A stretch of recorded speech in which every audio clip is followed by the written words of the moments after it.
We'll come to order. It is Wednesday, December the 27th, 2023, 9 o'clock in the morning, and the Kirk County Commissioners Court is in session on a Wednesday. If you would, please stand for the prayer and blessing to be led by Commissioner Overton. Please join me in prayer. Dear God, we come here on this beautiful morning recognizing the many blessings that you have given us. The blessing of Jesus Christ in our lives. The blessing of living in a country where we are free to celebrate his birth. Thank you, Lord, for the people of Kirk County, all the employees that make this a great place to work and live, and thank you for this court. Give us wisdom today to help us make decisions that are pleasing to you. In your name we pray. Amen. Amen. Go ahead. To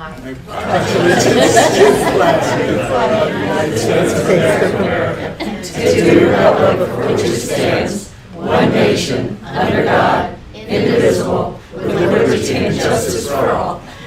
Please be seated. That's the first. That's my My bad. first. I'm sorry. My bad. We're not used to doing this on Wednesday. Okay, I want to remind everyone to please turn your phones on or off so that it does not interrupt the proceedings. And this is a regular Commissioners Court meeting. For those of you that don't know, we do that on the second and fourth Mondays of the month, but this is a Wednesday because we have the holidays. And the first item of business at every regular Commissioners Court meeting is public input. And this is an opportunity for the public to address the court and make us aware of their input. We are not allowed to provide output at that time, but nonetheless it's important that we offer the opportunity for input. So we ask that if the item that you want to speak on is on the agenda, to please wait until that agenda item is called. We don't need to do that in the input portion. And limit your remarks to 3 minutes. So with that, do we have any input? Yes, sir. We had 2 for agenda item 1.1 and then 1 for agenda item 1.12, I believe. Well, in 1 point, if it's on the agenda, we'll wait till the agenda item. Okay? So with that, is there any public input? Okay, there being none, we'll move on to Commissioner's comments. Start with Precinct 1. Precinct 1, I very much enjoyed going to the county Christmas luncheon the Friday before Christmas. A lot of people in the room and a lot of work went into that. It was very appreciated. Bunch of tables, bunch of good food, bunch of people. Sorry that I had to cut out early and didn't get to clean up, but I very much enjoyed it. My little house got 1 3/4 inches of rain last week. I think I heard some other people got a little bit more, so we were very grateful for that. But other than that, hanging through the holidays. And I'm also grateful for the efforts that went into our Christmas party and a few of the other parties that I've attended. So thank you all for that, Jody in particular. And I'm also grateful for the rain. So as a result, the burn ban remains lifted for Precinct 2. Though we still haven't had near enough rain to do much with the drought, I believe that's still drought stage 3. In terms of the Centerpoint Sewer Project, progress is being made, so I'm pleased about that. De Guerrera has completed road repairs using asphalt in Serenity Hills and on Nix Road, and they are working on the last 8 connections. These are ones that require electricity because a grinder pump is required, and they've been draining septic tanks, but we still have about 40 septic tanks left to be demolished. The downside, they are still way behind schedule. Phase 2, they're behind by 416 days, and for Phase 3, by 567 days. So because we are getting close, I'm again encouraging the public, anybody who needs to make a claim for damages or warranty issues should contact Grant Works Rosie Daly at 512-957-1465 between 8 a.m. and 4 p.m. on weekdays. No real update on the public improvement districts. Commissioner Harris had scheduled a meeting with the Medina commissioners so we could find out more about how they're doing it, and unfortunately, due to illness, that got canceled. But I'll look forward to participating in that and thank Commissioner Harris for making it happen. That's all I got. Very good. Precinct 3. Any other comments about the Christmas party? Appreciated all the work that went into that, and did also the rain. We didn't get quite as much as Precinct 1 evidently has had right under an inch, but still it was welcome. Good. Precinct 4. We'll always take the rain, even if it's very little. At least it's one less dry day sometimes. Stock show season, I mentioned last time, well, it's upon us now. Most of us up here will be announcing one show or another at the county stock show. And so we look forward to that and encourage people to come out and see what our young people have been doing, getting their animals prepared for this show and sale. And don't forget the sale. So that's about all I got. And the only thing I would add is we had the cowboy breakfast on the morning of the 2nd. When we come back from the New Year's holiday. So we'll start back bright and early. For those of you that haven't done that, there will be goat milking, believe it or not. Should I practice? Not for that one. And there'll be cow chips tossing. I'm the defending champ. Yeah. A lot of people said that came natural for me. Okay. With that, let's go ahead and go to consideration agenda. Item 1.1 is to consider, discuss, and take appropriate action on a request to approve the 2024 joint primary election services contracts. The primary election services contract, as well as the joint resolution between the Republican Party of Kirk County and the Democratic Party of Kirk County and the County Elections Officer of Kirk County. Mr. Collins.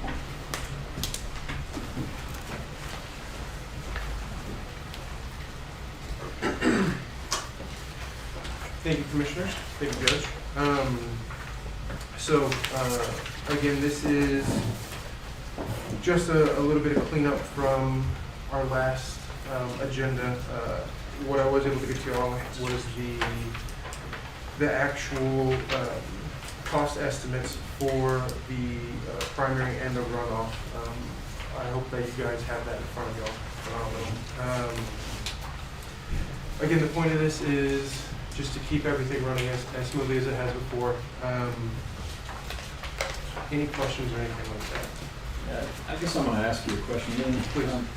Why are we doing this?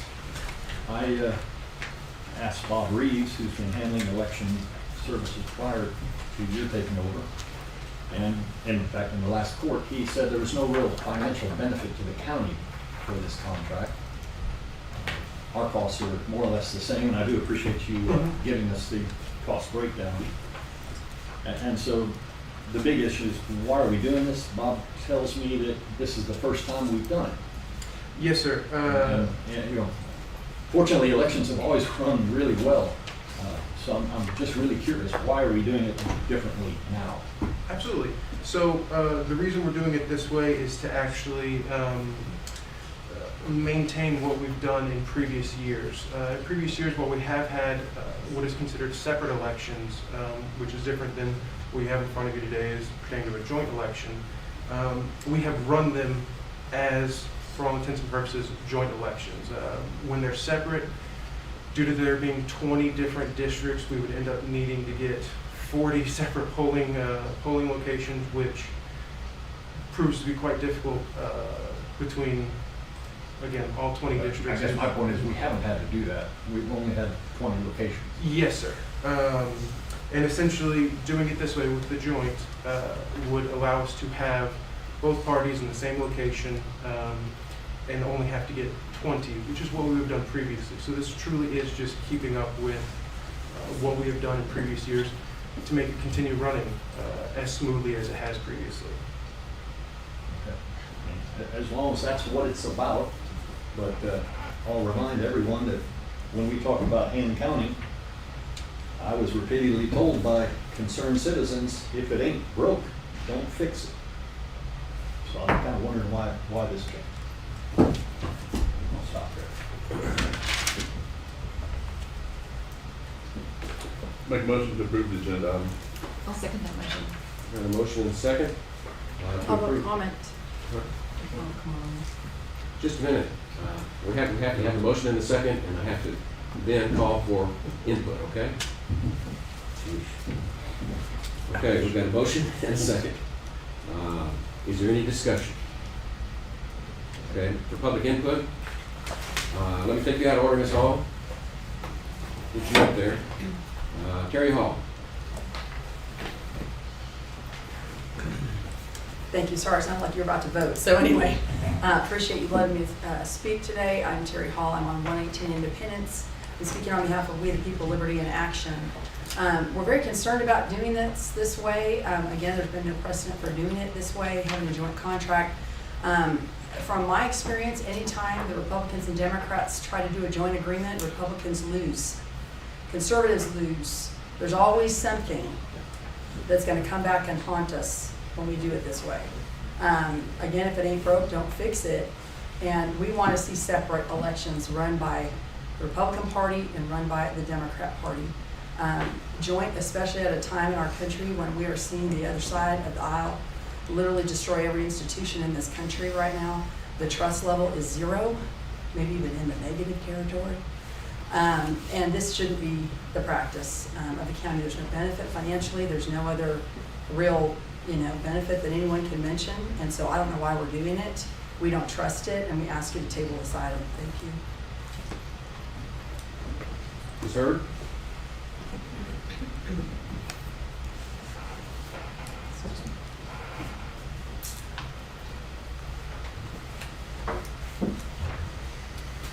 Judge Kelly and Commissioners, thank you for this opportunity to speak on the subject of joint primary elections. My name is Helen Hurd, and I currently serve as the Secretary of the Kerr County Republican Party Executive Committee, of which Paul Zolan is the chair. The County Executive Committee is currently comprised of the elected county chair, 18 elected precinct chairs, and 5 non-voting officers. Per Texas Election Code 123-001B, the decision on whether to adopt a voting system is made by the following authority. For primary elections, the County Executive Committee of the political party holding the primary. I can attest that Chair Zolan has not put the adoption of a voting system on the agenda of the Executive Committee at any time this year. But in previous Commissioners' Court meetings, he has been outspoken against paper ballot, hand counting, and he has endorsed the Heart Verity software system, which has been used by Kerr County in the past. At some point, Kerr County proposed and adopted a joint primary. Per Texas Election Code 172-126, the decision to conduct a joint general primary election or runoff primary election as applicable must be made by a majority vote of the full membership of the Commissioners Court and with the unanimous approval of the county clerk and the county chair of each political party required to nominate candidates by primary election. It was interesting that Bob Reeves stated in your December 11th meeting that there was no appreciable benefit to conducting a joint primary election. My question then is, who benefits from conducting a joint election? Is it the Kerr County Republican Party, the Commissioners Court, the county clerk, or the county chairs of each political party? The election judges and election clerks include the precinct chairs and workers recruited by them. The joint primary is of no benefit to them or to the Kerr County Republican Party. Neither is it a benefit to the Commissioners Court and the county clerk. So one must conclude that Chair Zolan made this decision unilaterally in order to marginalize his executive committee to the benefit of himself and the opposition party. Thank you for your time. Okay. Any discussion? I have a question for Ian. Yes, sir. What initiated this change? What prompted it? So this was prompted by a group meeting between myself, the Democratic chair, and the Republican chair for the parties here in Kerr County. There was no changes in voting rules or anything that prompted it? Not to my knowledge, no, sir. Okay. Will there be both Democratic and Republican representatives at each of the voting locations? Absolutely, yes, sir. So it's the same as it was. So when you walk into a polling location, you'll say whether you want to vote for the Democratic or Republican, and then you'll go to a different table for each one. Yes, sir. I I guess, I mean, I don't understand the reason for the change. Or what, I don't understand what's really different, I mean, about, if we don't have the change, if we don't do this, the same thing happens, correct? No. I guess what's different if we don't have the joint? Because if we don't do the joint and we follow through on the separate, we would end up needing 40 separate polling locations versus the 20. Why, if we've never had to in the past? It's, in my opinion, it's best to follow through with things the way that they are. In everything, there's a way that it actually happens and a way that it's supposed to happen. And I'm of the opinion that we should be doing things the way that they are supposed to happen. So if we're doing something separate, we're supposed to have 40 different polling locations, it seems best that we go through that route. However, through what we are doing here today, we can maintain what we have done in past years, which is have 20 locations, everyone at the same place. Because with an additional 20 locations for 20 for each party, that will, in my opinion, and my understanding, cost more, as you would have contracts with those locations. You would have to have additional people staffing those locations. That would end up being quite a bit. So you're saying if we do not pass this, you're gonna have to get 40 locations, whereas you haven't in the past? I believe so. Is that correct, Nadine? What we're doing here I need basically, you to go to the podium so people can hear. Nadine Alford, tax office. We've always had it in the same location. This is more formalizing it being a joint election, making it more formal than in the past where it's been separate. It could be in 20 different locations if they don't share equipment, this way they can share more workers to help them out financially, Republican, Democrat, on central count, instead of having two separate central count judges and presiding and tabulation. They can have one where they share.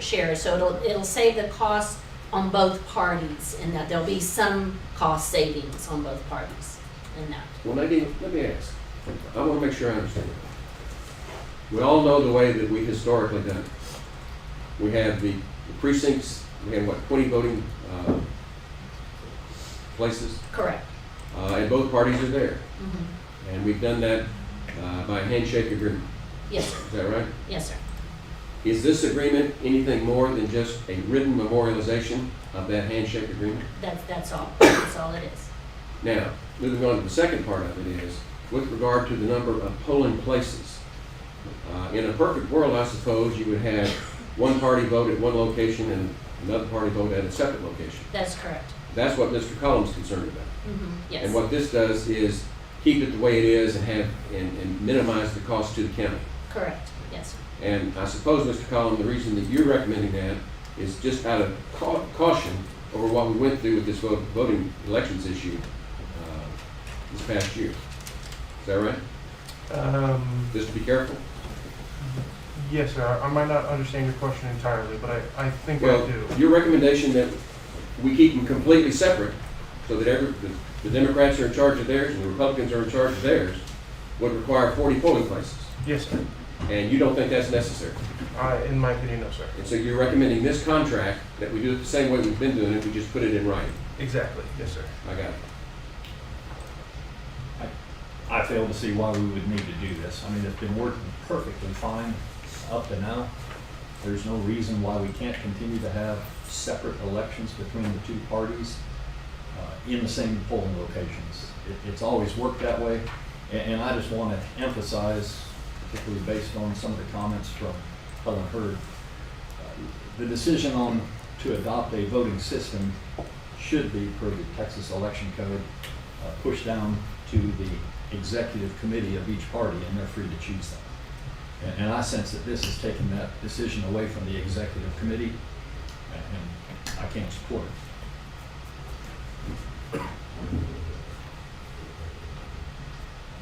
So I don't understand your point. Right. We're gonna do it the same way we've been doing it, we just put it in writing. What's the problem with that?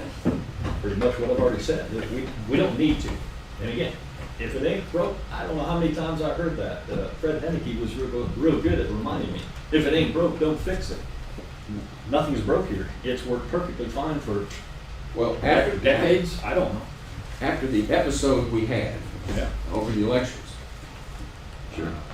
and raising the budget $250,000 by having to move it to a separate department to conduct it because the other department lost confidence in this court because of your objection. Yeah. I don't blame you for being careful about Well, it's this. fine. He can make the proposal. I guess it's up to this court. But this decision on adopting a voting system belongs to the executive committee, not to the party chairs. Well, that's up to them. Well, this would make it not for them. It's county attorney, who, I mean, I don't know the election code in detail. So if the code says the executive committee makes a decision, and the executive committee didn't make a decision, can we approve something like that? Yes. Is that up to the individual governance of those respective parties? If you guys enter into this contract today, this authorizes it this way, and then those individual, That's to keep it executive the way it committees. is, the way it's been. Pardon? This contract is to keep it the way it's been. Yes, basically. Okay. From what I understand, I don't believe the contract was entered into in the past, and it was just a sort of a handshake Right. way of doing things locally, and this just memorializes that, from what I understand. Well, I'm very proud of our elections department, back when it was in the tax office, and now that it's with the county clerk's office. And I take to mind the compliments that we were given by the Secretary of State Representatives that we have one of the best elections departments in the state.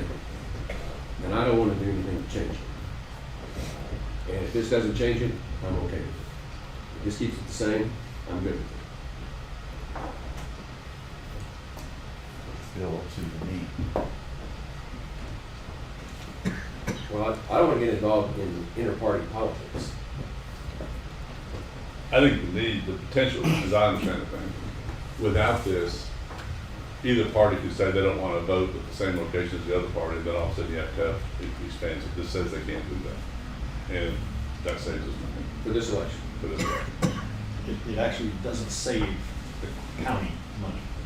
It's the Because same. the county handles, if I'm Pass the correct, cost on. Nadine, the county handles early voting and mail-in ballots, and we pick up the cost on that. The parties pick up the cost for election day voting, so it would be up to them if they really want a separate voting location for each precinct. It would be up to them, and it would be their cost, not the county's cost. I don't see the need for this fight. Pardon? Me neither. Okay, we've got a motion and a second. Any other discussion? Those in favor say aye. Aye. Opposed? Aye. 4-1. Oh, 4-2? I didn't hear you, darn. 4-2. 3-2. 3-2. Okay. Thank you, Mayor.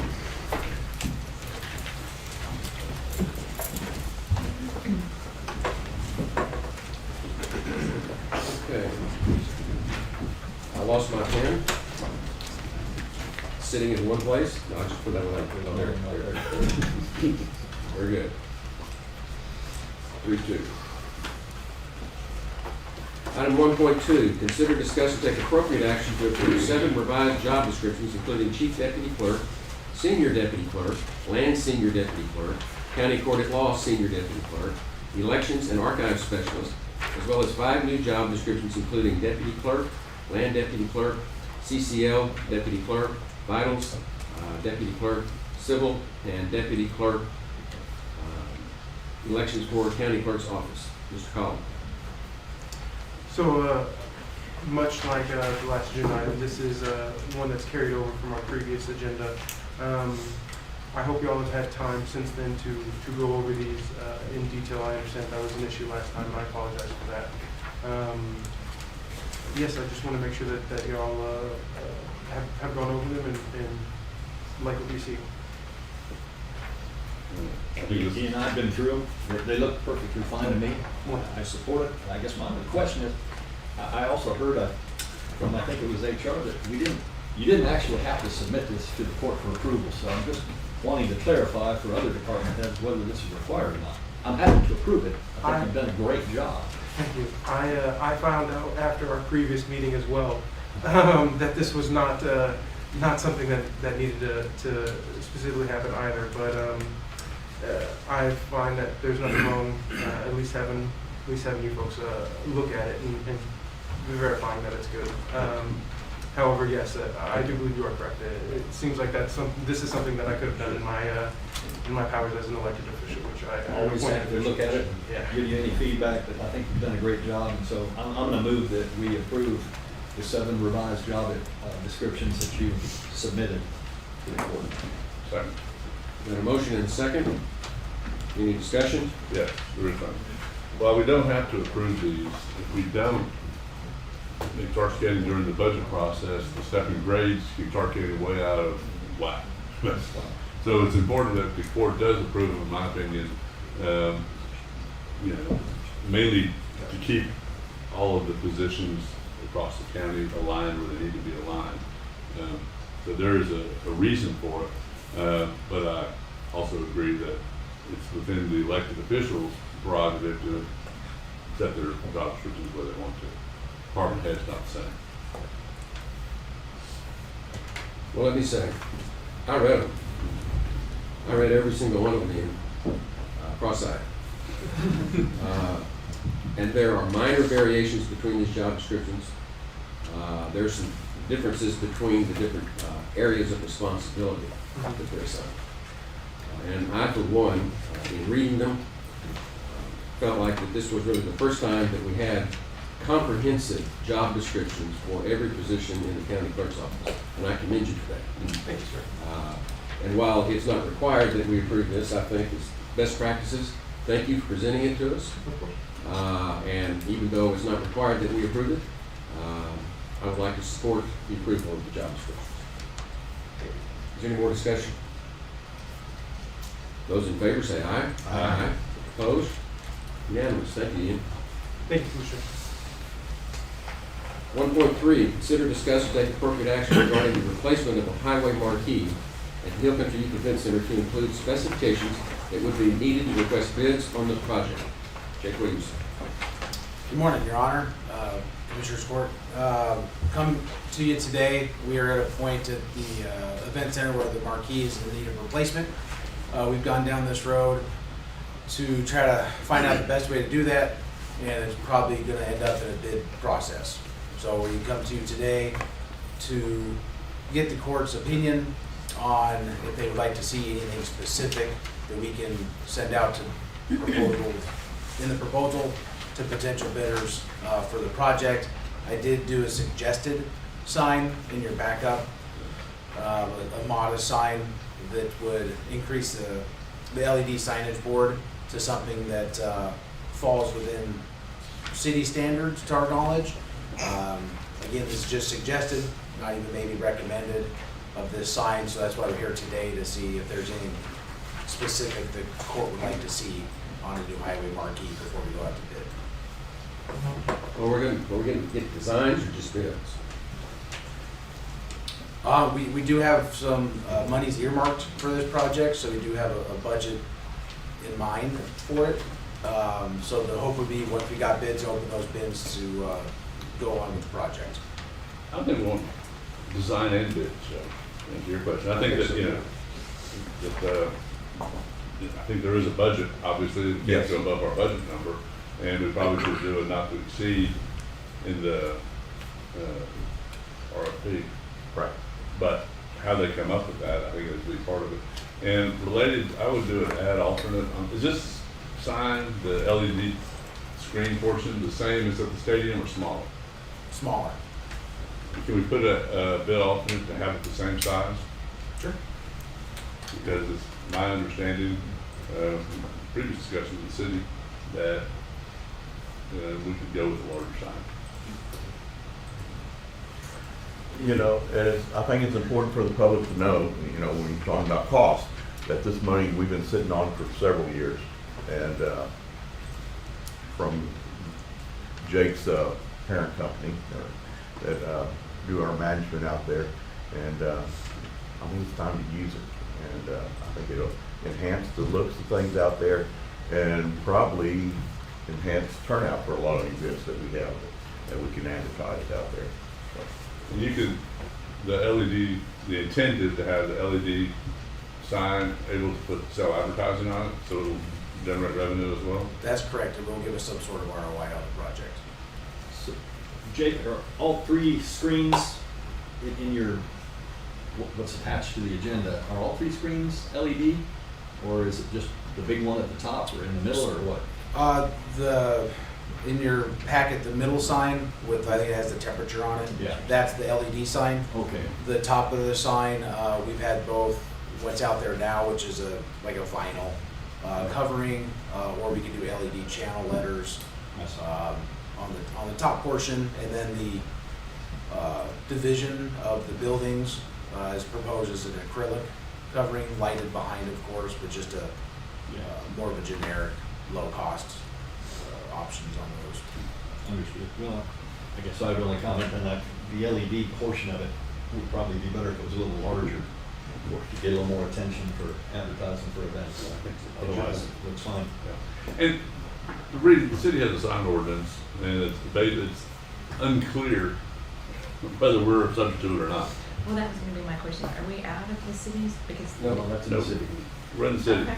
but the Facility um, within city limits. previous city manager said we can do as we want, and if the city doesn't object, it's okay, basically. But we have a new city manager, so I think that, and this is putting the city on notice that, hey, you know, we're looking at a bigger sign, we'll get the bids in, we can see. And I think we can address it at that time, Yep. specifically with the city, whether this qualifies or not. Well, I think we definitely need the city's blessing. Right. If this is not in compliance with their ordinance, that this is something that, But so I think we do it this way, which is with the ordinance, and then add alternate, with what similar to what's it intersection. When you ask for add alternate, is that just on the LED portion or the monument sign size? Just the itself? LED portion. That good? Is there a Somebody make that specific motion. dimension for the LED portion as opposed to the overall sign? From the third one? I don't know the exact dimension of the screen that the Booster Club put at the stadium, which happened to be exempted because of the school property. Yeah. Which is why I It think seems I've to been me they would be more concerned about the overall sign Right. as opposed to the LED screen size. their ordinance, I believe, addresses the Verbiage screen about size, moving things, yeah. the moving part of it. But well, I'm all in favor of a bigger sign like out at the stadium. yeah. But let's just make sure that the city's doing And that we have budget funds. How much money do we have available for this trip? We earmarked $75,000. Probably didn't get to go very far in terms of the big sign. We'll see. We've gotten some, Kick those tires. we've gotten other quotes. All right. Right. And just to remind the public, anything over $50,000, it has to be competitively bid. With that, I'll move that we give Jake Williamson the authority to go get solicit bids for a new highway marquee at the Hill Country Youth Event Center. Second, especially goes to the county attorney. This is funded, this is being done by Spectrum, center money. Does this get bid through the county system, or can you just go out and get it? So how do we bid something that's being done by a private company? I don't know that that makes it any different from the usual. I'm just asking the question, so then make sure that, I guess give it to the county attorney on the format of the bid document. It's still county tax dollars paid. Not really, it's earmarked as Spectrum dollars paying for it that has to be used on improvements to that facility. That we take into perspective. Tanya just said Spectrum gave it to the county, so it is still spending county funds. Yeah, okay. It's no different We're from hanging our on to usual it, way. aren't we? Yeah. Yeah, so anyway, I just wanna make sure we do it correctly, so we need to give the county attorney a format of that bid. Is that good, Jake? So we've got a motion and a second. Any discussion? Those in favor say aye. Aye. Opposed? Unanimous. Thank you. Thank you, Jay. Moving on to item 1.4, consider, discuss, take appropriate action to modify court order number 40335, reappointing members to the Emergency Services District Number 3, to remove Kathleen Vincent. And I think it's Danny Langbine. Well, that's the next item. Okay. Both of these next two items are very closely related. Okay. Unfortunately, when in our last Commissioners Court on the 11th, an error was made in that we sought and received approval to appoint Kathleen Vincent. She had already been appointed, and she still has another 1 year on her Okay. term, so we didn't need to do that. The confusion was we should have sought and received approval for Danny Langman. So we're gonna pass on And so- Kathleen Vincent. Well, apparently we have to actually modify court order 40335 Yeah. to remove Kathleen Vincent from Yeah. that court order. Got it. So I make a motion that we do just that, and that we modified court order 40335 to remove Kathleen Vincent from the order, not from the ESB. Not with the board. And then, well, let's just. Second. Got a motion and a second? Any discussion? This is just housekeeping matter. All those in favor say aye. Aye. Opposed? Unanimous. Now let's move on to item 1.5, Yeah. which is consider, discuss, and take appropriate action to reappoint Danny Langbine to the Emergency Services District Number 3. Correct. And again, as we've already discussed, he's already served 2 years, so this would be his second appointment. And he's graciously volunteered and expressed his willingness to do so. So I'd like to make a motion to reappoint Danny Langbine to the ESD number 3. I'll second that. Okay, it's Langbine. It's LA. Langbine. Langbine. We'll make sure we get it right in Yeah. order. You're right. Let's see. We'll write It's this. actually in, it's Langbine, because Yes. Yeah. it's in the attachment. Well, when the boss gives me the pink sheet, it says It's not Langbine, it's Langbine. Very demanding. Okay. We got a motion and a second? Yes. Just so I'm sorry, and the spelling's wrong on the agenda. Right. Yeah. On the agenda. Should be A instead of O. Correct. So we got a motion and a second? Those in favor say aye. Aye. Opposed? Unanimous. Moving on to item 1.6, consider, discuss, and take appropriate action to approve a $100 donation from a citizen to the Sheriff's Equipment Fund. Is there a motion? I move for approval. Second. Got a motion and a second to approve the donation. Don't cut it off, Sheriff. Just a second. We're not going to turn it away. Those in favor say aye. Aye. Opposed? Thank you. Item 1.7, consider, discuss, and take appropriate action to submit grant application 4951901 for the Kirk County Sheriff's Office Ticket Rider Grant Project funded through the FY25 Criminal Justice Grant Program to the Office of the Governor. Ms. Putnam. Oh, I know. Yeah, I'm Mr. Engaged. Yeah. Fiscal year 25 criminal justice grant. It's a local pass-through through ACOG. We applied 2 years ago for it was the body worn camera. The grant's reopened, so this will be an equipment grant. So what we're looking at is for e-citation equipment, which would be ticket writer type devices and printers for our patrol deputies and basically all of our county law enforcement to do that. So what that is ability is, it's a handheld device. They're able to go up to the vehicles, scan driver's license, collect registration, VIN numbers and all that type of stuff, and a lot more accurate, to gain more accurate information than these guys. Currently, deputies are handwriting citations, they're turning to the JP court, so this helps with it. Also, data collection in general, more and more, we have to do more and more reports to different agencies, so this gives us a lot more accurate. It'll also help with our racial profiling. So Captain Prout, he's the one that does our yearly racial profiling that we report to the state as well. So this, with these ticket writer devices or e-citation devices, it has default fields. So everything that we need to fill in for the racial profiling report, it'll allow the deputies to collect all of that data. And then we're able to do a finalized report, send it to the state of where it needs to go, so it expedite that Captain Prout, probably the first of January, he'll start on this, and he'll be, for the next 30 days, he'll be sitting there crunching numbers and trying to make sure everybody's stuff online. So, also with this stuff, with these devices, desired outcome is merge data with our current RMS systems, which is our report management system. So this is a internet-based software, so deputies will have access to look at that. It actually has the citation that's on the screen, as well as it'll merge it into our report writing system as well, which will be able to put it out to the GP courts. So actually, the judges will be able to pull up on their computer and look at the actual citation electronically, and have that person in front of you. So they do have the ability to take pictures of people.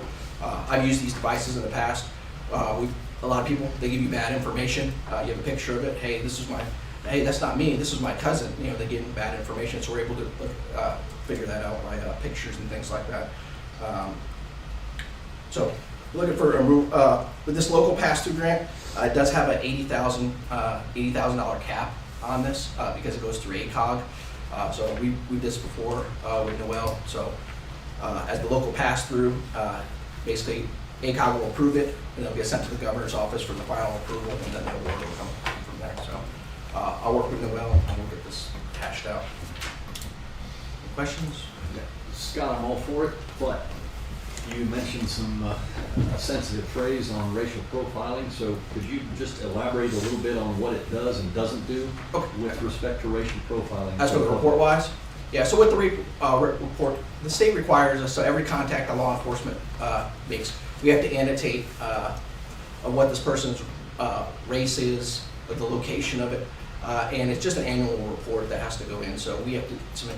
So what it is that they take that data and they can kind of look at overall of whether these are being biased stops or anything, or of what the reason of the stop, if it's a racially motivated stop.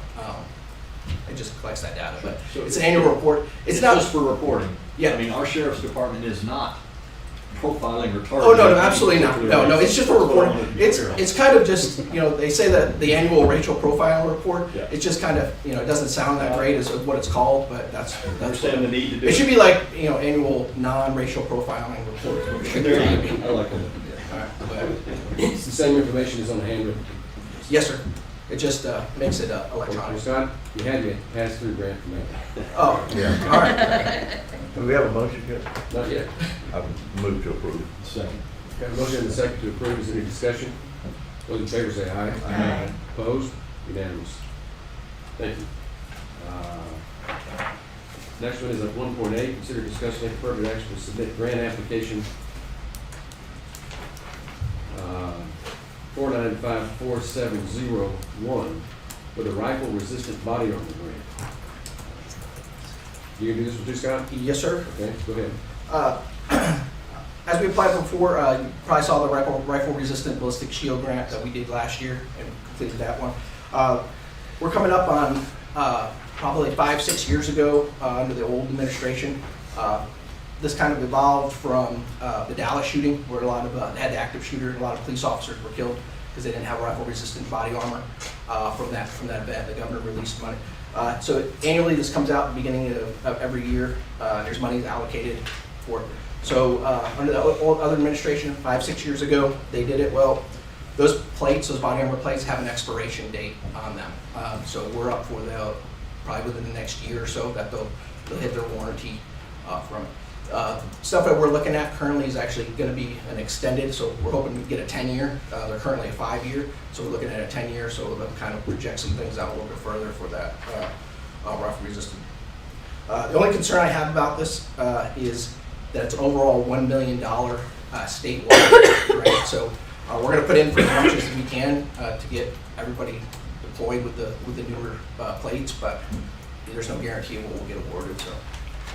So this is not a pass-through, No, this is not a pass-through. This is directly from the governor's office. and there's no specific matching requirement yet. No This matching. is just get what you can, and then we'll see what we do for the rest. Yes, sir. I'll make a motion. Well, let me make the motion first. To approve the submission of grant application 4954701 for the rifle resistant body armor grant program. Second. Got a motion and a second. Any discussion? Scott, are these substantially heavier for the officers to wear, or? Yeah, so what we currently have is substantially heavier. We're just looking at some options of some lighter, and also how we've kind of changed uniforms over the past few years. So you notice a lot of our deputies are carrying, they're wearing outer carriers.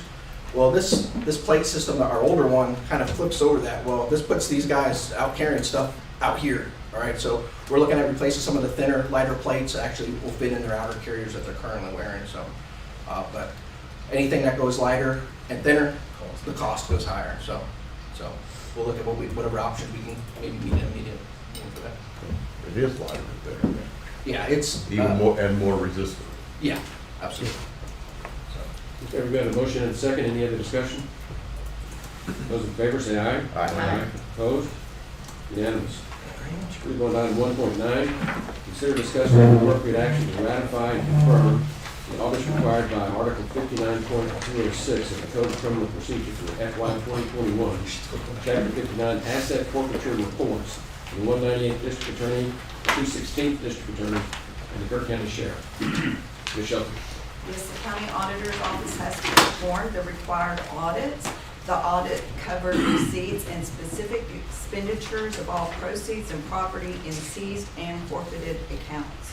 I'm asking that the Commissioners Court ratify and confirm the attached reports. This is an annual report that we provide. Make a motion to approve. Second. Got a motion and a second. And just for the public's benefit, there was a deadline to submit these, and that's why you went ahead and submitted them. We're asking for ratification at this time. Correct. Any other discussion? Those in favor say aye. Aye. Opposed? Unanimous. Move on to item 1.10, consider discuss take appropriate action to approve contracts with Country Volunteer Fire Department and Castle Lake Volunteer Fire Department. These are routine. I move for approval. Second. Got a motion and a second to approve both contracts. Any discussion? Those in favor say aye. Aye. Opposed? Unanimous. 1.11, consider discuss and take appropriate action to send a letter of support to Kendall County regarding a Kendall County Drainage Master Plan and a Cypress Creek Dam Improvement Project. Mr. Letts. This is something that Charlie and I received right before the holidays, rather short notice, but Kendall County's submitting for 2 grants early in next week. January 2nd. January. Anyway, the first one's definitely I'm in favor of is the Kendall County Drainage Master Plan. To do that, they have to do a lot of work up on Cypress Creek primarily. That makes sense. That's going to be done, and it may actually save us money in the future. The second one, the Cypress Creek Dam Improvement Project, that one I'm not as certain about because I don't understand or know where the location is. My understanding, it's in Kirk County. I know that. I'm not sure of the details of it. I was told by Kendall County that they would forward me a copy of the report, which has the proposed location in it and more details about it, but I have not received that as of yet. So I don't know a whole lot about that project other than approve the project. My biggest concern there is several. One of them is eminent domain. You know, I don't know that I'm very much in favor of them using eminent domain for this project, which I don't know if they plan to or don't plan to do. I'm really not sure of on the permitting side of it, what involvement Kirk County would have. I would think that we'd be very involved with it because it's in Kirk County, but the benefit is primarily the kind of comfort, and they need the help. So I'm not against the project, I'm just not, I don't have enough details right now. So, you know, my suggestion is that Motion subject to Well- receiving that report. Charlie, you have anything to add? yeah. I think Commissioner Letts is hitting on all the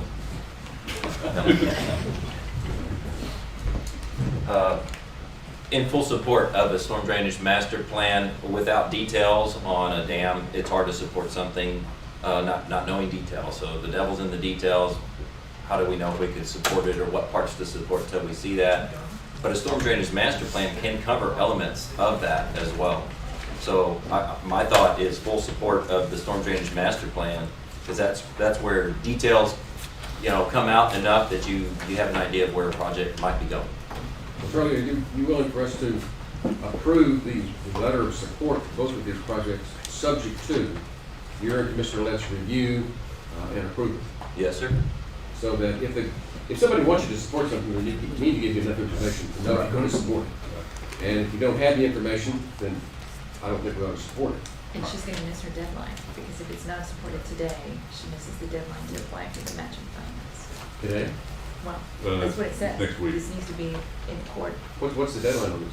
So they have an application going in on January the 2nd, and they want to include this letter of support.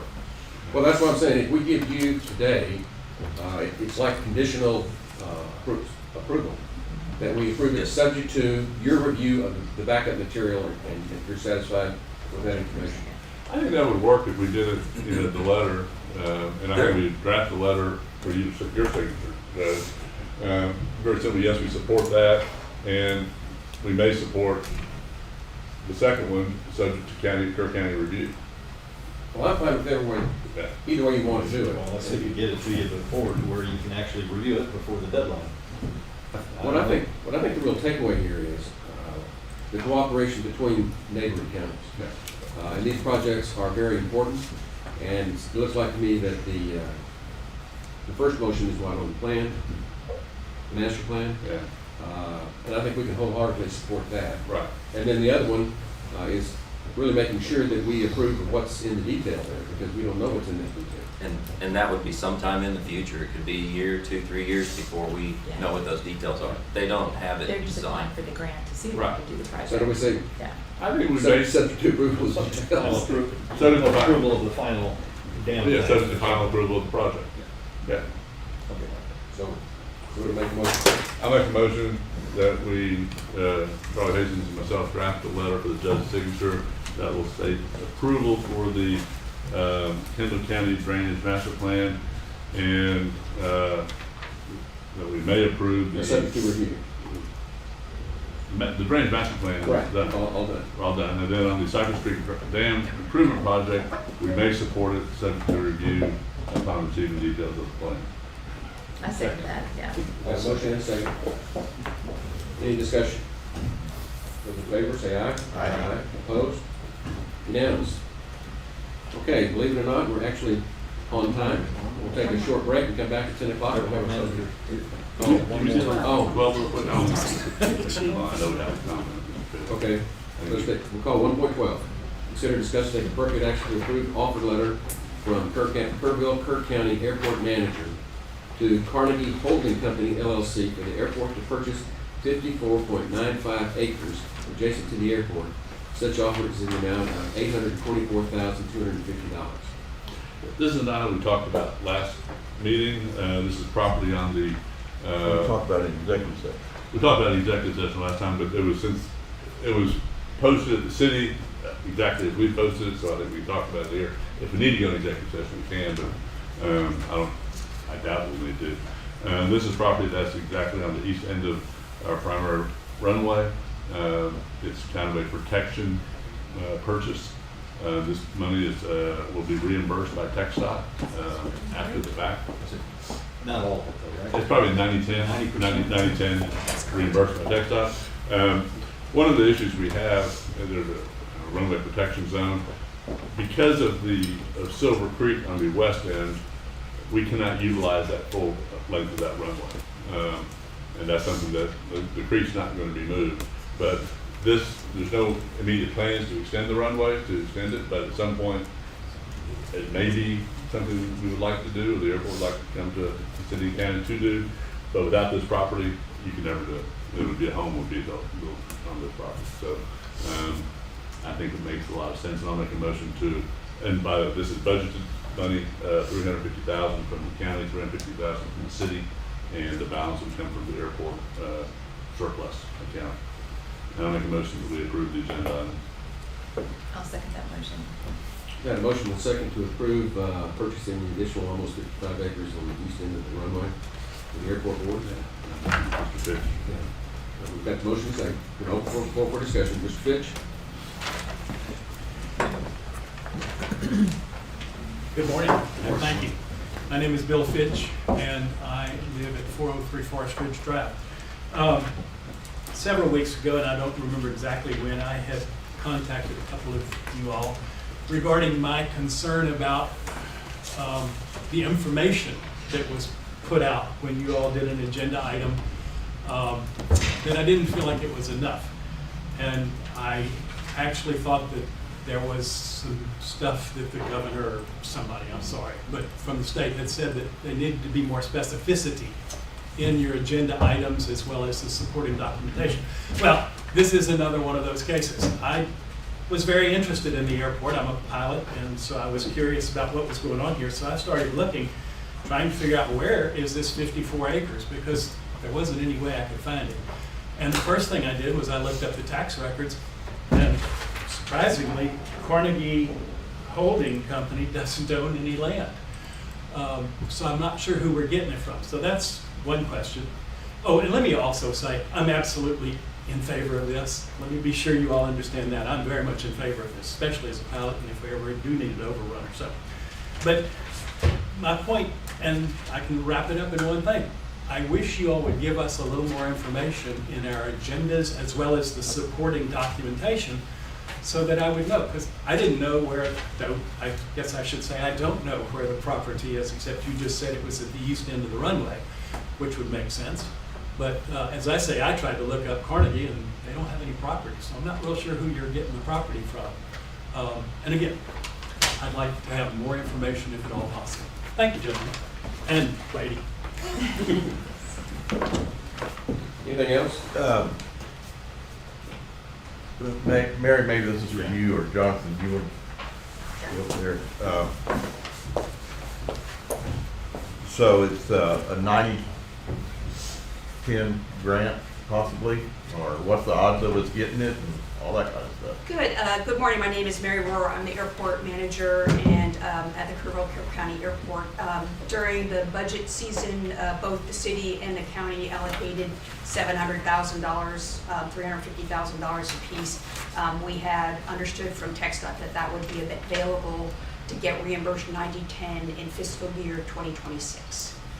Since that time, there's also been some new FAA grants that allow purchase of land that protect runway infrastructure as well. So the difference between the original $700,000 amount and the $824, whatever number we finally end up with, the developer on purchasing the land would then be using some of that FAA money. All the different airports that are within the airport system within the FAA have all been assigned different amounts of money. So you've been hearing what's going on in San Antonio International. They've got tons of money. They're doing a lot of different work.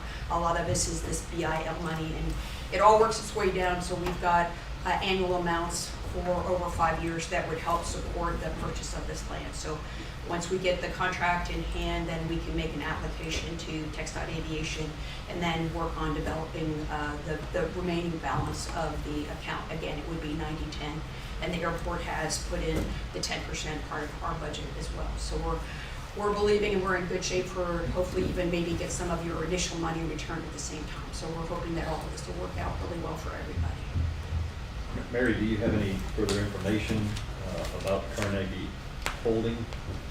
Yeah, that's the holding business company that that's the business card that I get from them. I think they've probably put it into some sort of a partnership. It was the old Wellborn tract. It was owned by Mr. Wellborn, and it went through, and I think they just put it in a It's been different acquired partnership. by a developer who still plans to develop House. whatever's left of that lot to the north. Yeah, to the north, yeah. They've agreed to make this land available to the airport. Yeah, to work our way through. And I guess clarify, this is not the final price? We're This still is our negotiating? appraisal we're giving them. The letter is a letter of intent to them, and it's based on an appraisal of the value of the land, So which that's is the how appraised TxDOT has worked with us to make sure we get an appraisal done in accordance with TxDOT, and we'll submit it to them. And they can come back with another appraisal and say, hey, this is my appraisal, and then we'll let the appraiser guys work it out. But right now, that's kind of how it works out, how we get started with the information that we've gotten from TxDOT Aviation. For the public's information, we have to get an appraisal before we can buy property. Yeah. We can't waste public money. So that's where we're at, is got the appraisal ready to go, ready to submit. And again, we needed to do this, we'll get city and county's approval through the interlocal agreement that we have with both of you, and they approved it on December 12th. And Bill, by way of explanation, when you see an agenda item and you see at the end, there's a pair of parentheses as to who put that item on the agenda. If you have any questions about any agenda item, call whoever put it on the agenda because they're the ones who did it. You did. I did. Well, Thank you. And We visited about it. when you have something like the airport board, then you pick up the telephone and call Mary. She'll get it all to you. Thank you. It's there, it's available, trust me. And I'll make a comment, when we're on real estate purchases, it's always a little bit awkward on how much we want to talk about in open session, because the more we talk about it, the situation may inflate the price. And in this situation, the way it's already come out, I hate this. well done. Yeah. May I respond to that? Sure.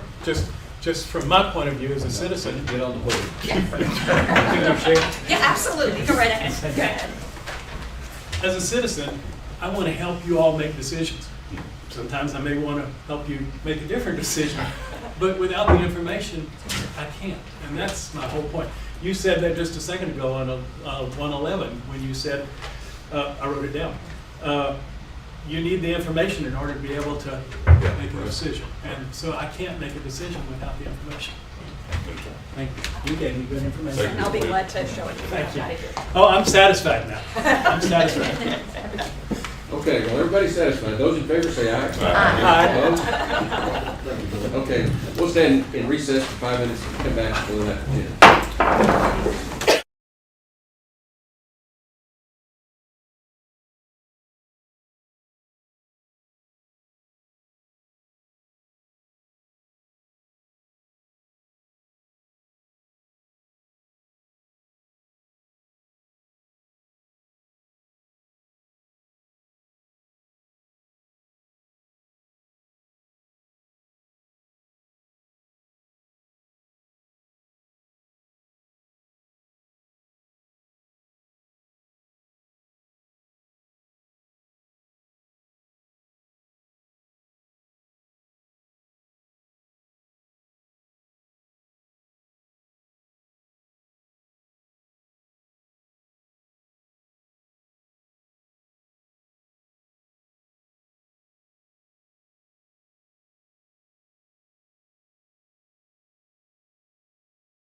Welcome back, order. The next item on the agenda is item 1.13, which is a public hearing. I convene that public hearing right at this time. It's for the partial cancellation of a revision plan for Montebello Estates, Section 2, Lot 31, and 21 through 10. Charlie, I don't know what that says. 10118. Yes, 21-10118. Okay. So that's the file number. So this is a public hearing. Is there anybody that's appeared that would like to address the court? Well, there's no one here to present to the court, then we will go ahead and adjourn, and we'll move on to the next public hearing, which is item 1.14. That's a public hearing on a partial cancellation and revision of plat for Wild Ranch headquarters, tracks 15, 16, 21, and 25. Ms. Hastings, that's just a public hearing. Yeah. Is there anyone here to speak to that? Wild Ranch headquarters. Very well, then we'll adjourn that public hearing. Now we'll move on to an action item at 1.15. Consider, discuss, and take appropriate actions regarding a partial cancellation and revision of plat for Wild Ranch headquarters, tracks 15, 16, 21, and 25. Mr. Hastings. Thank you, Judge. This proposal revises and cancels parts of tracks 15, 16, 21, and 25 of the Wild Ranch headquarters. A 60-foot wide strip at the back of these 4 tracks, containing a total of 16.33 acres, will be canceled and removed from the subdivision, returned to unplatted property, and transferred to the adjacent unplatted property. This change will be reflected in revised tracks 15R, 16R, 21R, and 25R in the plat that's in your hands. Each tract will remain larger than 100 acres, and road frontage will not change. County engineer requests the court consider, discuss, and take appropriate action regarding the partial cancellation and revision of plat for Wild Ranch headquarters, tracks 15, 16, 21, and 25, plat file number 23-00909, precinct 4, and the public hearing was held a moment ago and no one spoke. I move for approval. I'll second. There's a motion and a second to approve the cancellation and revision of plat for the Wild Ranch headquarters, tracks 15, 16, 21, and 25. Any discussion? Those in favor say aye. Aye. Opposed? Unanimous. Moving on to item 1.16, which is a public hearing. This is a public hearing that I've convened for a revision of plat for Chimera lots 19 and 22. Is there anyone here on behalf of there being no one, we'll adjourn that public hearing and move on to item 1.17. Consider, discuss, take appropriate action regarding a revision of plat for Chimera lots 19 and 22. Mr. Hastings. Thank you, Judge. This proposal revises and combines lot 19, 15.24 acres as platted, and lot 22, 13.13 acres as platted, into lot 22R, 28.34 acres. Road frontage will be on Oak Crest and Wild Ridge. County engineer requests the court consider, discuss, and take appropriate action regarding a revision of plat for Chimera lots 19 and 22, volume 5, page 186, precinct 1. And we had a public hearing a moment ago and nobody spoke. We take a vote on that one. I'm sorry. I will make a motion that we'll take action on item number 117. Second. Got a motion and a second to approve the revision of plat for Chimera lots 19 and 22. Is there any discussion? Those in favor say aye. Aye. Opposed? Unanimous. Moving on to item 1.18, consider, discuss, and take appropriate action for the court to approve and authorize the county judge to execute a professional engineering services contract with Tetra Tech Inc. for a safety analysis and master plan for Eagle Ridge Road in the amount of $80,850. Thank you, Judge. At the request of the court, a proposal was sought from Tetra Tech to provide professional engineering services to analyze Eagle Ridge Road for safety concerns and to develop a master plan for the development of the road to safely support existing and future traffic. Tetra Tech has provided a proposal attached to this letter to provide the requested services. The proposal will provide review of existing traffic impact analyses, roadway safety studies, and geotechnical reports. In addition, Tetra Tech will prepare site distance, speed, and intersection analyses for the intersection with State Highway 173. Tetra Tech will also provide a review of the existing Kirk County subdivision regulations and make recommendations for modifications and amendments to improve roadways in Kirk County subject to developmental growth. Tetra Tech will summarize findings in a brief report with cost estimates and attend public meetings to explain the recommendations and to answer questions from the commissioners and the public.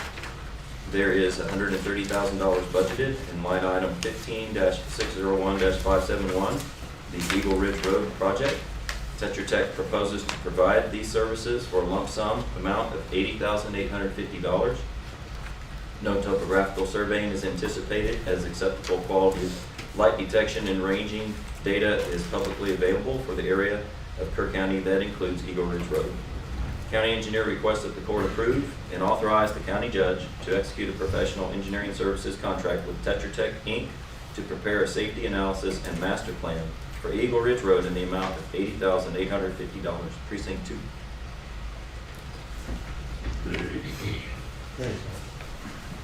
I'll make a motion that we approve and authorize the county judge to execute a professional engineering service contract with Tetra Tech for safety analysis and master plan for Eagle Ridge Road in the amount of $80,850.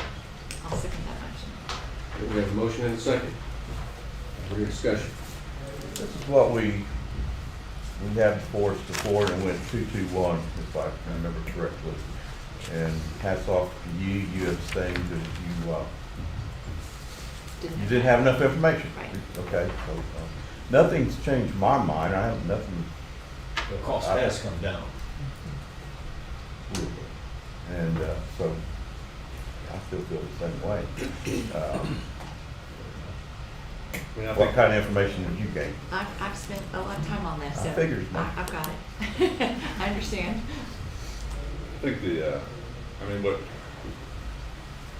I don't like it still. I think the only difference is some of the statements that have been in court about the safety of this road. That does put it a little bit different than other conversations or statements about general roads. I still think that it's setting a bad precedent.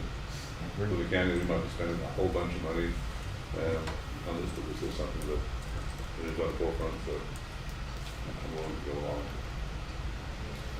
Well, I understand the problem. But at the same time, we are duty bound to protect the public. And any type of development or potential development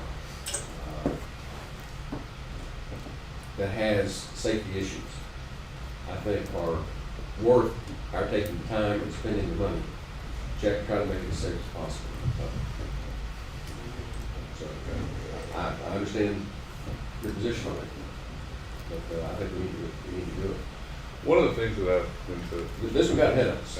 since Mr. Berger's in the court, he's talking about subdivision rules. I'd be interested to know if we could legally do it, to charge the developer for the study of this type in the future. And have it in our subdivision rules that if there's a safety concern on the road based on the development, that the cost of that safety study needs to be borne by the developer. I would agree with that. I don't know if we can do that or not, but it's something that, since you're writing a report. It's legal to do that. Well, I feel more comfortable asking Mr. Kimbrough to ask that. Well, I know, but I just wanted to make sure he puts it in the report, and then we can ask Mr. Kimbrough if we can do it. Yeah, we definitely, like I said, I don't know if that's allowable under the state law currently, but we can definitely make a similar recommendation that be reimbursed to the extent possible under the law. And then that goes to our attorney to find out if we legally do it. Right. Anyway. And this is Don Berger representing the contractor, Tetra Tech, who would do the safety study. Okay. Any other discussion? We have one resident, anything that? Okay. Leave it at that. Any other discussion? Don? Okay. Oh. I'm gonna ask our county attorney, is there any update on the appeal from the court case? They filed a notice of appeal. They did, They did file that. but I don't really want to talk Okay, about that's that with fine. y'all in open session. That's all we need to know. It's in the pipeline. Yep. Okay, with that, any other discussion? Those in favor, say aye. Aye. Opposed? 4-1. Or did you abstain? No, I said I voted for it.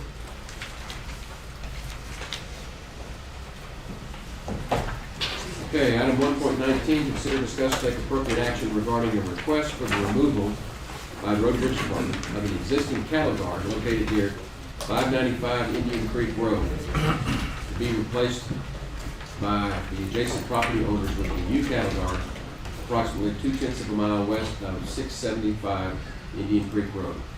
Mr. Hastings. Thank you, Judge. Pursuant to item 1.3 of the November 27th, 2023 Commissioners Court, consider, discuss, and take appropriate action regarding the removal of the cattle guard near 603-/604 Indian Creek, Precinct 4, Steve Henley. A follow-up meeting was held with the Road and Bridge Administrator, Road and Bridge Supervisors, County Engineer, and the 4 property owners who used said cattle guard to access their property, being Steve Henley, Albert King, Donna Walker, and Brett Walton. Removal of the existing and placement of a new cattle guard at a mutually agreeable location was discussed, as indicated by the attached map. Said location is approximately 0.2 of a mile west of the existing cattle guard near 675 Indian Creek Road. It's not in the floodplain. It solves a lot of issues. Mr. Henley of 595 Indian Creek Road and Mr. Albert King of 675 Indian Creek Road agreed to pay for the fabrication and installation of said new cattle guard, where, number 1, Mr. Henley owns the north side of the road as well as the prescriptive right-of-way, which includes the road, while Mr. King owns the property south of and adjacent to said prescriptive right-of-way. Number 2, there are no recorded traffic accidents in the proposed cattle guard location. And number 3, the average daily traffic counts are less than 801 cars per day. They've been calculated by the engineering department at approximately 24 cars per day. Kirk County adopted a cattle guard policy, which is attached, where cattle guards can be removed based on the following criteria. Number 1, both sides of the road are no longer owned by one family. Number 2, traffic accidents occurred near the cattle guard more than 3 times in a 5-year period.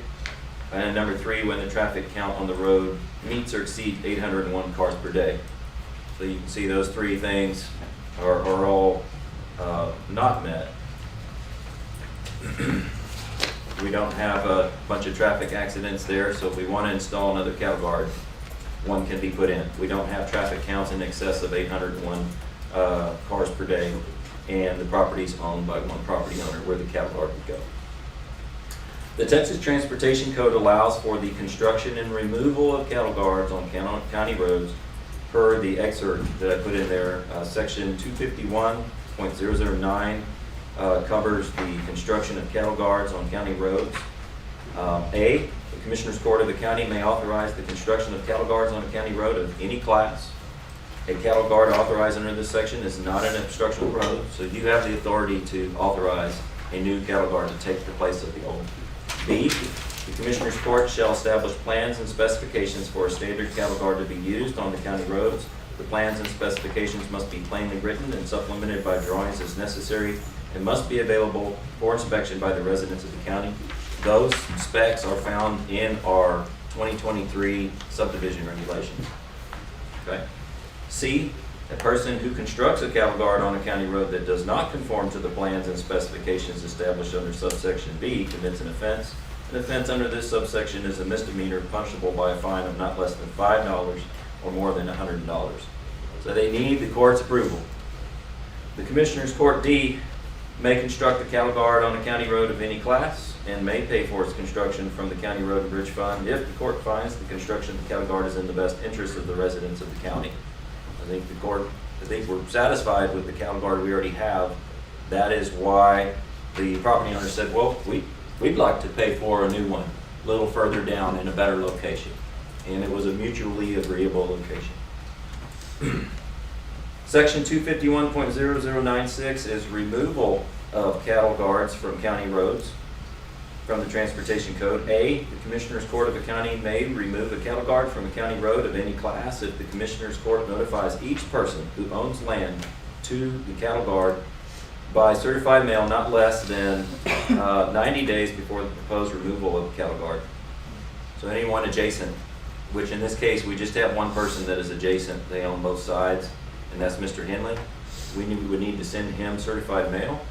B, the Commissioners Court is not required to hold a public hearing on a cattle guard removal. However, if a resident of the county requests a public hearing, the Commissioners Court shall hold a public hearing on the removal of the cattle guard. To be valid, a request for a public hearing must be in writing and be made before the 75th day after the date the notice required by subsection A is mailed. So we've got a lot of moving parts here. See if I can summarize it. If the court wishes to authorize one cattle guard to be removed, it cannot be removed for at least 90 days from the date that certified mail goes out. I would recommend that certified mail come from my office and go to all 4 folks that live back there, so everyone knows, even though the law only requires it to go to the one who's adjacent to the cattle guard. Okay? But that just keeps everybody on the same page.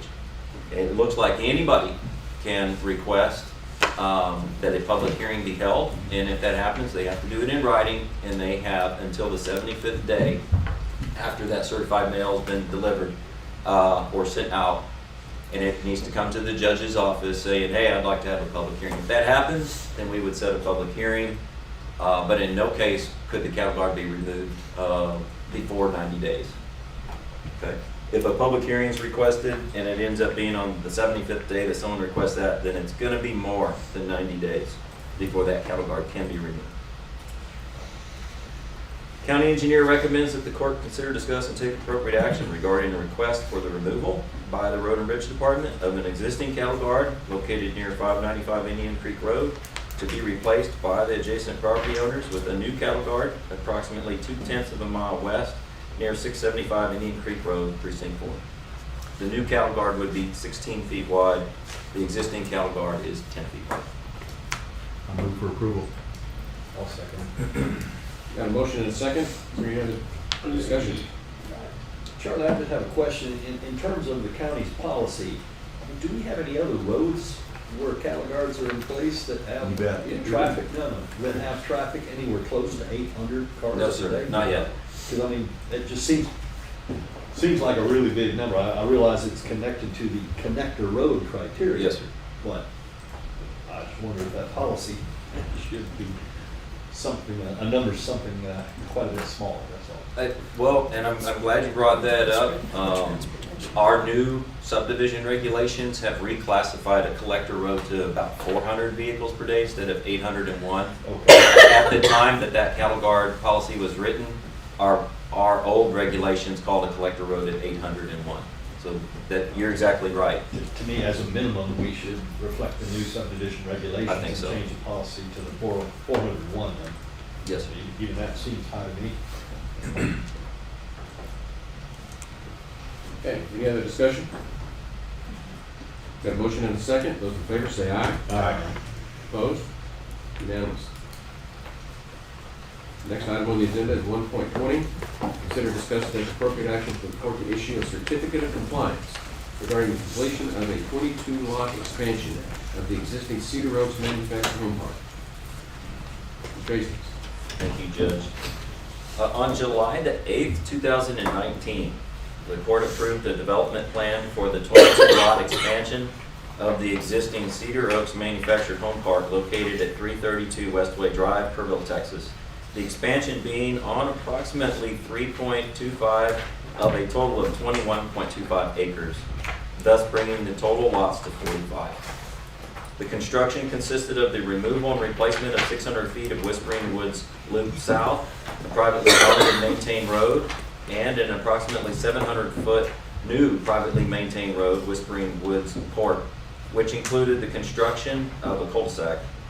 Drainage is handled through a series of privately owned and maintained ditches and culverts and an existing privately maintained detention pond. This lot is served by the completed expansion of an existing Aqua Texas community water system, which has a 3-inch water main in it, and construction of a community on-site septic collection and treatment system, which went through environmental health. In accordance with section 1.03.c of the Manufactured Home Rental Community Regulations, the steps for approval, construction, and a certificate of compliance are the following. 1.03.c, construction of the proposed manufactured home rental community may not begin before the date the county engineer approves the development plan. County engineer or commissioner's court may require inspection of the infrastructure during its construction and shall require a final inspection. The final inspection must be completed not later than the second business day after the date the county engineer receives an affidavit from the owner of the manufactured home rental community that construction of the infrastructure has been completed in accordance with the approved development plan. If the county engineer determines that the infrastructure complies with the development plan, the Commissioner's Court shall issue a certificate of compliance not later than the 5th business day after the date the final inspection is completed. The county engineer is in receipt of as-built record drawings submitted by Wellborn Engineering, completed a final inspection on December 22nd, 2023, and has determined that the infrastructure complies with the approved development plan. County engineer requests the court issue a certificate of compliance regarding completion of a 22-lot expansion of the existing Cedar Oaks manufactured home park precinct 1.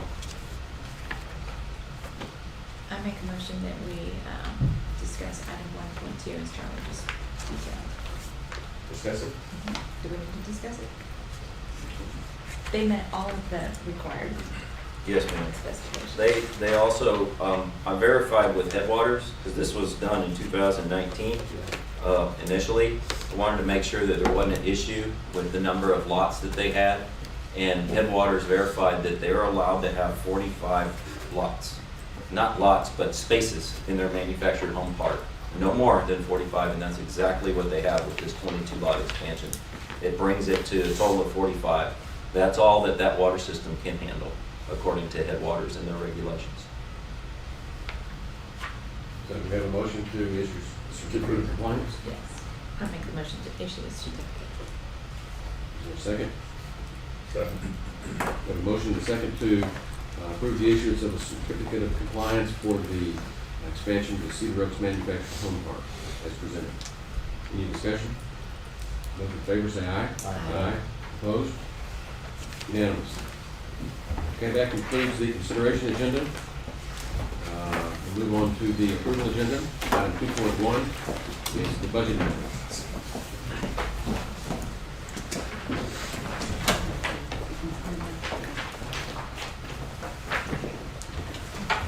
And you have in front of you, Wow, we're getting popular. We see there a quick one. you have in front of you On the 4 report. budget We'll amendments. start over. We just got tested the report for the approval, for the letter of support that we said we need more information. Oh. He already got it, so we're there. Listen, you didn't call. So with that, we'll go back to budget review. You have in front of you 4 budget amendments. 3 of these are pretty standard. The last one is to clear up and get enough money in the budget for the cloud, storage in the cloud for the IT. It's part of their project that they had. In looking at this, it will lower the amount that we will need for debt. We had it originally as part of the debt budget, and because it's a 3-year subscription, it does not comply. So we need to move it back to general fund. I move for I approval. did discuss this in depth with our external auditors. Go ahead. I move for approval. Second. Got a motion and a second to approve the budget amendments as presented. Any discussion? My understanding is, from talking with the auditor, is that we can't finance as much of the IT budget as we wanted to, that we don't meet the requirements. We have to move it from being financed, that we had planned to do, being able to put it back in the budget. And sitting down and going over with her, we can move that money back into this part of the budget without any adverse consequence. And we can't because it was spread over 3 years. That was, I'm sorry? and we can't do that because it was spread over 3 years. It's That's a what- service agreement, so it's Right. not really buying something that's a capital asset or improving a capital asset that we have. But the 3-year was the problem, too. Yeah. So we got double whammy on that. So we got a motion and a second. Any other discussion? Those in favor say aye. Aye. Opposed? Unanimous? Pay bills, 2.2. Yes, invoices for today's consideration, $698,503.39. I move for approval. Second. We have a motion and a second to approve the bills as presented. Pay the bills as presented. Any discussion? Those in favor say aye. Aye. Opposed? Unanimous. Late bills, 2.3. There are not any. Auditor reports, 2.4. There are not any. Thank you. 2.5 is accept monthly reports. Yes, for November 2023, Animal Services, Director Reagan Gibbons, Constable Brad Ryder, Precinct 4. I move for approval. Second. Have a motion and a second to approve the monthly reports as presented. Any discussion? Those in favor say aye. Aye. Opposed? Unanimous. 2.6, court orders. We have a court order from our December meeting, number 40353 to 40376. We also had two that we didn't approve last time. One of those was 403 and 401. There's some wording on that one related to the digital forensic examiner for the sheriff. And the wording was correct as originally put in the court order. And with, I'll go ahead and make a motion to approve those. I will note that we need to give the county attorney on 40339 related to Tucker Street, make sure we have all that proper information in that court order. But that one is not approved. I'll second that. So we have a motion and a second to approve the court orders as presented and revised. Any discussion? Those in favor say aye. Aye. Opposed? Unanimous. Information agenda, status reports from department heads. Department heads. Very well, we'll move on to 3.2, status reports from elected officials. We'll move on to 3.3, status reports from liaison commissioners.